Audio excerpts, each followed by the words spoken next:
Hello, everybody. Welcome back to the Lead Like a Girl podcast. Welcome to South Africa. Welcome to the Lead Like a Girl podcast. I am sitting with someone I find beautiful, completely beautiful inside and out. Shudu, thank you for joining us on the Lead Like a Girl podcast. I have loved seeing your journey. I have had the opportunity to read your books, and I know that there is so much to you. I think there is a depth, but also just a sense of fun. I have had so much fun every time we meet. I almost can't, I want to be like, Shudu's my friend, guys. Guys, when Shudu and I get together, fun happens. We just laugh. We do just laugh. Funny things happen around us, and one of us might be funny. You'll work out who. So we were excited about having you on the podcast, really talking about your journey, how you lead like a girl and how you embody that for us. And I've had an opportunity to just kind of hear you speak, share a little bit about what's on your heart. And one of the things that I feel sprinkled by the dust and the magic of is the vision you have to empower minds, to bring people to a space where they can completely and authentically be themselves. Tell us a little bit more about that. Thank you for the amazing introduction. I think I'm the funny one. I'm just saying. But for me, empowering the mind comes from my own personal experience, where I realized that at the point where my mind is in a fragile place, or at the point where I'm not mentally fit, I cannot show up as my best self. I cannot sit with you here. I cannot share any part of myself. So I think my journey with empowering the mind is because of the things that I've seen, the communities that I've visited, the stories that I don't want to say I've heard, but rather the stories I carry. Because I live in a beautiful duality, as most South Africans do, which is, I come from a small village. I know what it feels like to have not a lot of material things, but have a lot of love, but also live in a world where you need those material things in order to succeed. But then again, the barriers every single time stop us from achieving or becoming the people that we want to be. And what I've learned about taking care of my mental health is that when you empower the mind, you can change everything. I actually always make an example of when I was in university. I was doing a triple major, and one of the subjects I was taking was stats. And now I'm doing, philosophy, politics, and economics. And in my class, you have some students who have failed the year, and there are actuary students. And in my head, it's like, okay, if they fail, what chance do I stand, And the conversations we're having with one another, we're also discouraged. And you know what it does? It also reflects on our marks. For the first time ever, I got 35%, and I was like, what? I'd never failed. I can openly admit that I can be very lazy sometimes when it comes to my schoolwork. But what it showed me was that, one, I allowed outside voices to become my voice. Secondly, I was really struggling with my mental health because I could sit in the class and I felt like a decoration because there were so many things in me that I needed to deal with. And there were so many conversations with myself that I needed to change. I remember leaving school. I stopped going to the class for 2 weeks because I took what I feel was a mental health break because I needed it. And all I did was make sure that one of my classmates sends me the schoolwork and I'll self-study. Did that for 2 weeks. And then over that 2 weeks, I decided, okay, I'm not doing too well in class because there are too many voices that just don't work for me. And I'm incredibly anxious. So I decided to seek therapy. And I moved from getting 35% in an exam to 97%. I got one question wrong. And that's because I decided to have conversations with me. Yeah. What works for you, Shudu? What doesn't work for you? Yeah. Okay, cool. It's the class that's making you anxious. They speak too fast. And now when you're anxious, you can't actually function. But going to therapy, it was like someone reminding me that I can do it. It was someone seeing me. It was recognizing that, okay, I am different in how I learn. I've got a different learning style. I don't do well when I'm listening, in class. I need to look at the stuff, absorb it myself. But that doesn't mean there's anything wrong with me. But had it not been for me understanding what my mind needs, I wouldn't have succeeded in the way that I did. Yeah, absolutely. I would have been one of those third years sitting with the first years doing stats for the third time, but it's not about me. So one of the things I think you touched on, and something that I have observed in you, is that you have had a platform confirm that you are one of the most beautiful in the land. Winning Mrs. South Africa, affirmation in your beauty. I know that Mrs. South Africa is also a journey of service and all of those other things, but the crown is on your head, the most beautiful in the land. And I see you living in a way that doesn't lean into that, that isn't needing that affirmation. Can you tell me a little bit more about that? When I entered Miss South Africa, it was interesting because I didn't do it because I thought I was the prettiest girl in the room. Honestly, no. What I learned about life is that without access to opportunities, without access to mentorship, without access to networks, without access, my education, unfortunately, it meant something, but it didn't mean everything. And a friend of mine said to me in 2019 in December, when Zozi won Miss Universe, she's like, I think you will be the next Miss South Africa. I think you should enter. I'm like, what are you talking about? You know, like, I'm not the girl. I'm the girl who hates selfies. I really post like that. I don't think I'm the prettiest girl in the room. I like actually being in the back in the shadows. I cannot speak in front of people. I've got stage fright. What do you mean I must enter Miss South Africa? And she's like, I think you are our next Miss South Africa. This is December 2019. And I was like, and she's like, just make me a promise that you'll at least enter. I'm like, fine, but I thought she would forget. And then entries open, and now they're doing it differently. They are telling us to post videos of ourselves online. I'm like, this is even worse. This is not what I signed up for. Why am I taking a video basically telling people about myself? I don't know how to tell people about myself. What do I say? And then I start looking at the different videos that all the women were posting, and it's like 1 minute, 45 seconds, 2 minutes, 3 minutes. And I could only get to 36 seconds. And even then, I'm speaking slow just to get past the 30-second mark. And I remember the caption said, I'm choosing to fail forward because that's what I expected, failure. I'm doing this because I promised. But secondly, I'm just choosing to fail forward. And it's like me basically taking the leap of faith, not necessarily like looking for the success of a win, but the success for me was actually just putting myself out there. And it was hard. And then the next thing I'm in the top 35, and then the next thing I'm in the top 10. And I remember I won public vote for favorite to win.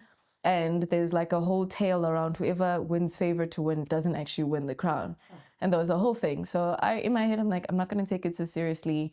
I could barely walk in heels. So now I'm like practicing to walk from like here to the end of the door in my heels, and my sister's laughing at me, and I'm doing this and I'm studying at the same time. I'm doing my honors, and I'm being told that I can't do my honors and do Miss South Africa because there's just no time.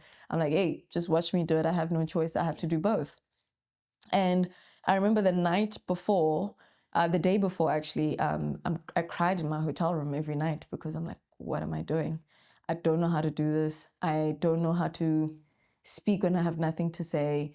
I'm not anything that pageantry says you need to be. I'm the complete opposite. I'm an introvert. If you want deep conversations, I'm your girl. But like, if I'm waking up at 6, I don't want to talk. You know, I don't want to talk. So we get to breakfast like with 10 incredible women, and it's different personalities. But you know, the thief of comparison is like, I'm comparing myself to the girl who woke up and it's 7 a.m. at breakfast and she already has her face done and she's like chirpy. And in my head, I'm just like, oh, literally. And I'm like, do I have to eat breakfast? I don't even like breakfast like that. Like, I had all these conversations with myself where I just didn't fit the bar, like, at all.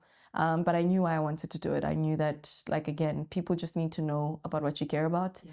People don't necessarily only resonate with the winner, they resonate with stories. So I'm like, I'm going to share my stories. And what I realized throughout the process, again, is that the mind is like the foundation of all things. And what I went through in secret during that process was just a great deal of anxiety, a lot of breakdowns, because I just felt like I'm out of my depth, I'm out of my comfort zone. And then my uncle called me and he said, if you believe that the crown is yours, then it is yours. If you believe that it's not, then it's not. Yeah. He's like, we can't convince you to see what we see. We cannot convince you to see your potential. We know you've been voted public favorite, but people every single day are rooting for you. And if you still don't believe it, I can't help you. So then I started having different conversations with myself. I started literally being delusional. I would walk and say, the crown is mine, the crown is mine. Not necessarily because I wanted the crown, but like I needed to believe in the wildest dream that I didn't even think was possible. And I remember being on stage and they were calling the top 5. And I was just proud of myself for actually introducing myself without crying or itching or scratching. One, I did it. I introduced myself. Okay, we stumbled a bit, but we're in there.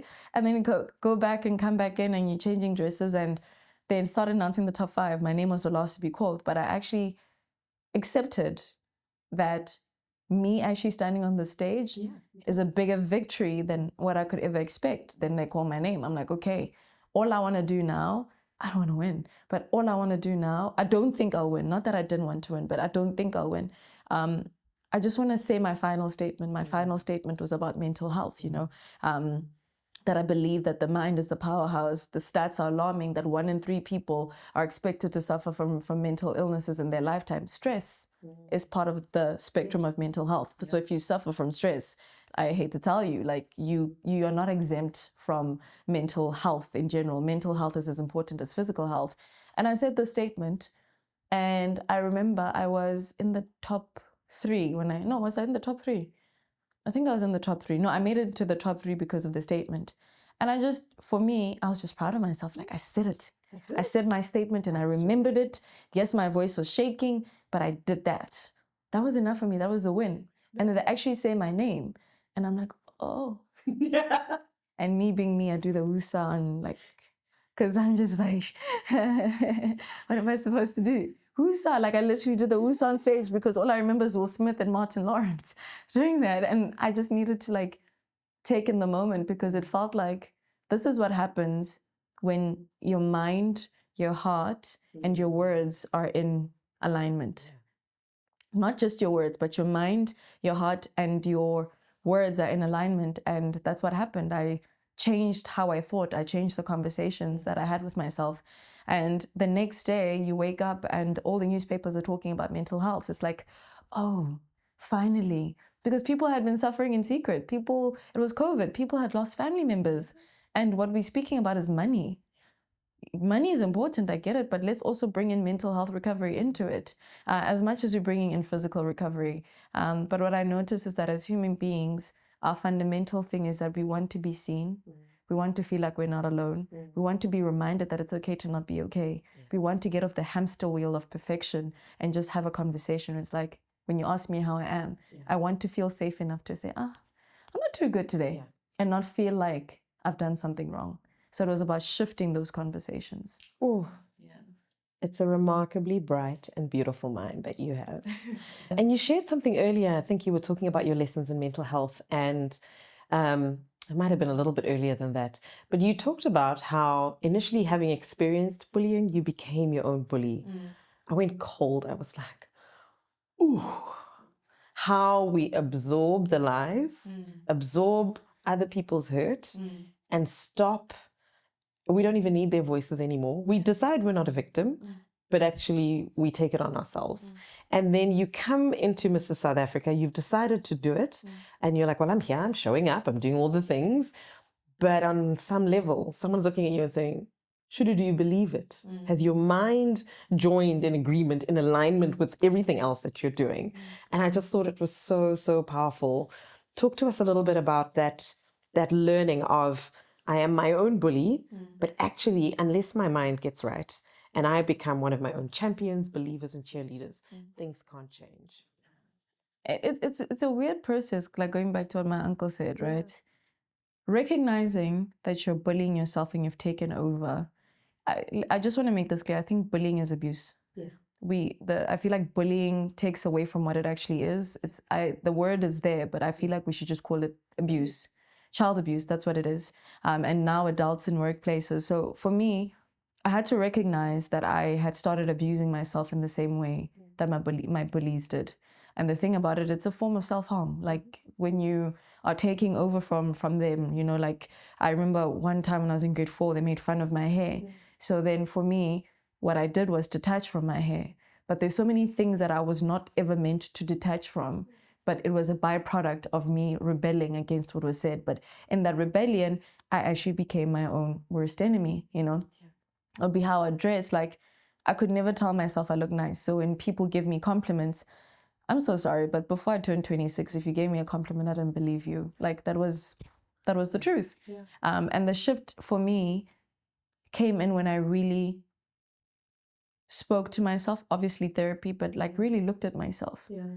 Not looked at myself with the voices, but like really looked at myself, really looked at my eyes, I looked at my cheeks, I looked at everything that I didn't like about myself. But when you remove the voices, you see a whole person in front of you.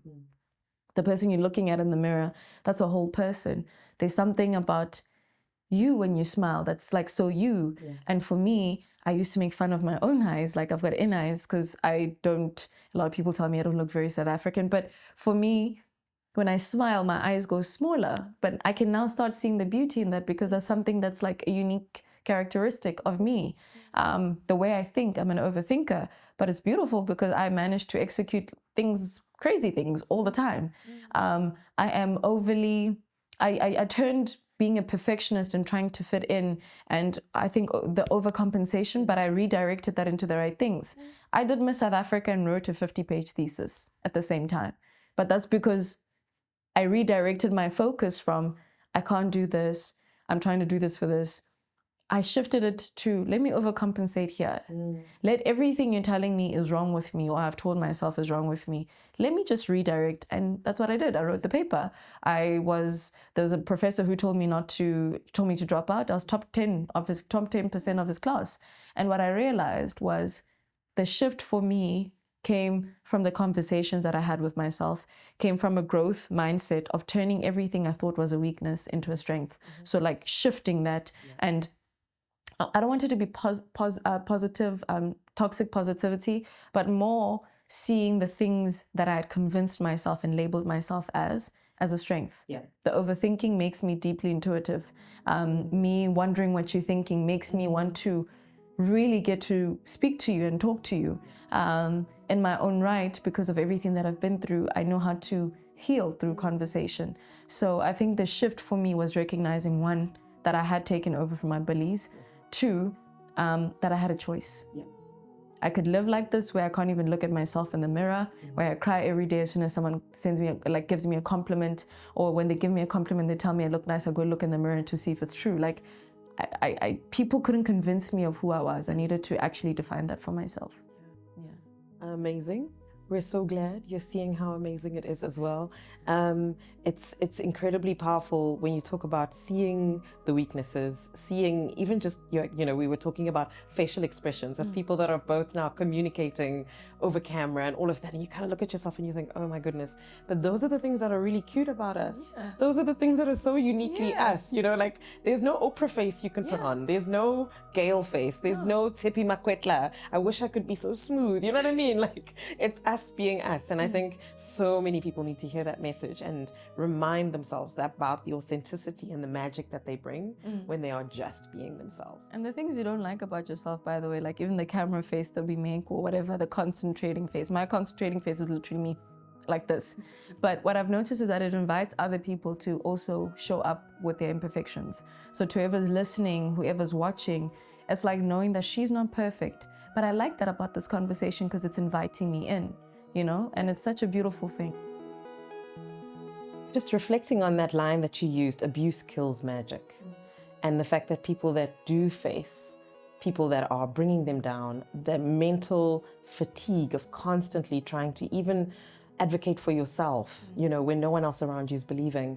I want us to get kind of granular about how people can come out of that. How do you recover? How do you find your way back? What can we share today, I think, that can kind of help people in that space?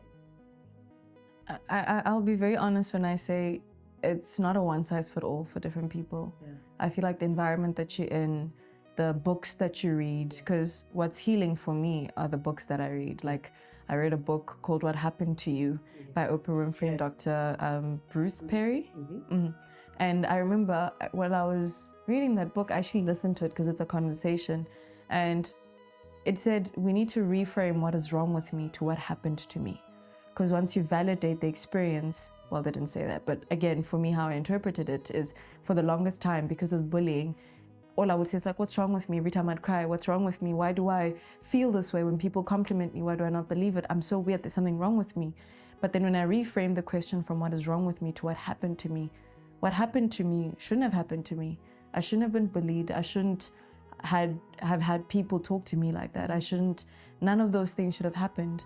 And when you validate what has happened to you, I feel like that's the first step to healing, because once that's validated, you stop gaslighting yourself. Right. So, It becomes real. yeah. It becomes an experience where, yes, you were the victim and it happened, but when you're so focused on what is wrong with me, you're stuck in victimhood.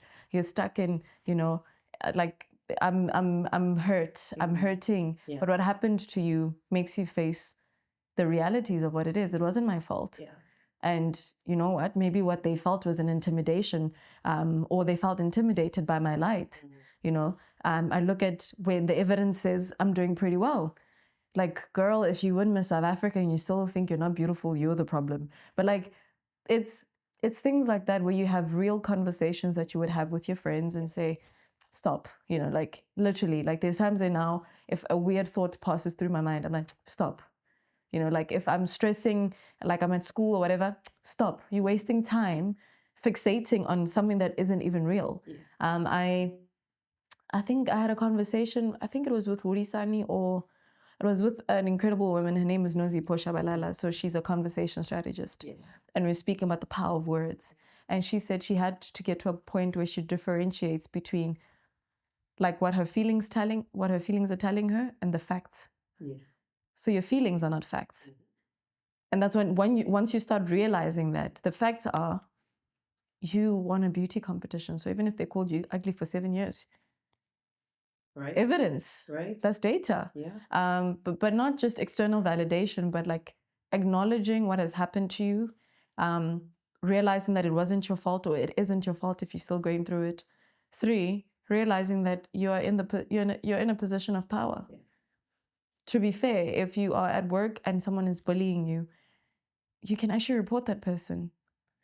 Children who are at school who are being bullied, when they tell their parents, you must listen to your child, because like the rates of suicide right now because of bullying are alarming. Yeah. You should listen to your child. And if the school is not listening, like, you can actually press charges. And that's the reality of it, because I think for me, the important thing is us moving from taking bullying as, that's what children do. Because how it affected me into my early 20s, I feel like there's a chunk of my life for years that I lost, where I took over from my bullies, but because of what happened to me for so many years.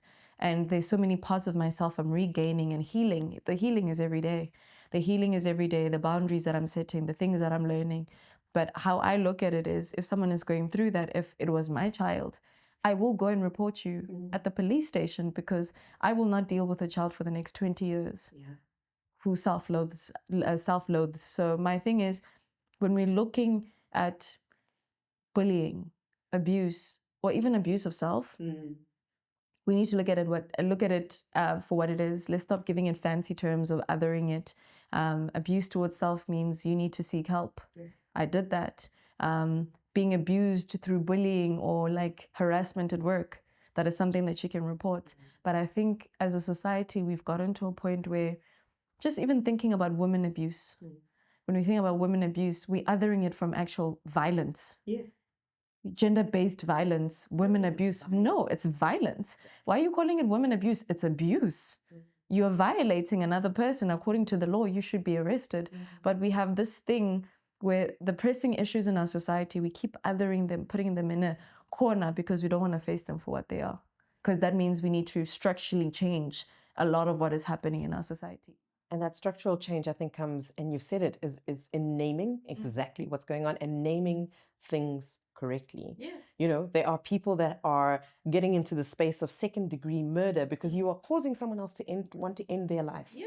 That is exactly what you're now engaging in. Yeah. You're ending someone else's life. Beyond that, I loved what happened. The case in France where there was a wife abused by a husband for many years, and she said, let's shine the light and move the shame to where it belongs. Yeah, the shame doesn't belong to the person who's being abused and bullied. The person who is actually doing that is the person who needs to take responsibility. Yeah. And I think that's why speaking up for yourself and speaking up about it is so important, because it's sorry, it's not me. There is a problem there, and that needs to be looked at. That person needs to be dealt with. This situation needs to change because it's not for that young person to carry. So I think it's really powerful that. But I feel like to what you're saying, maybe even just thinking about leading like a girl, or I think about female leaders or women leaders or girl leaders, and that we can face things for what they are. There's a certain level of emotional intelligence that needs to be had in order to call things what they are. Because we have, when we speak about toxic masculinity, we think it's just, in your everyday, but it's also in our workplace. It's also in our leadership where we don't want to call things for what they are. The rates right now in South Africa of gender-based violence, the fact that we have not seen any change is alarming. And then you watch newscasts of a head judge like making derogatory comments, talking about how he harassed a colleague, but because he knows the law, he knows how to make it work for himself. And maybe when I envision what the world will look like is that what we need are leaders who will call things for what they are. Let's stop beating around the bush. And to your point, if someone, like that story in France, a lot of people were like, oh, does she really, like, she's exposing herself. She's the one that, multiple, it shouldn't have happened, Exactly. And when I think about, like, even The Voice, like you're saying, I think the reason why I write my children's books and I work in the space that I do is because when we speak about a seat at the table, we might need to create our own seat at the table. Because if we're trying to fit into the status quo right now is, let's just sweep it under the rug. Do we really need to talk about it? It will bring the company to disrepute, But maybe we need to create our own table where young girls from a young age know that I can respectfully draw boundaries. I read a book called Boundaries the other day, and I was actually shocked at how I don't have the strongest boundaries. When I want to say no and use my voice, I'm constantly thinking about how I'll make the other person feel. And I think maybe moving forward, it's so important to build a generation or build settings like these where young women, young girls feel like they can speak up, stand up for what they believe in, and they can do things, create their own blueprints of what the world should look like and be honestly the change that they want to see. It's been amazing having the discussion with you. There's so many things we could talk about. I am incredibly excited to see what the future holds for you. Thank you so much. Thank you for your time. Thank you. Really appreciate you.